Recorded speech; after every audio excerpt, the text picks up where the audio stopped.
বাবা কি করতো না, ওই সন্তানকে ছেড়ে চলে যেত, সন্তানের বাবাকে ছেড়ে চলে যেত। আজ সেই বিচিচিকারও হয়ে গেল বড় বিপ্লে।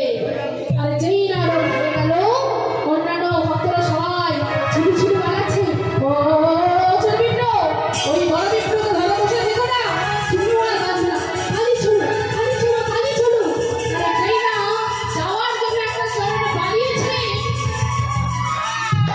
নিজের বিপিনে উত্তপ্ত হয়ে বলছে, কিরে তুই যাকে বাবা বলেছিস, তুই যাকে তোর বাবার আসনে বসিয়েছিলিস, আজ তারই আসনে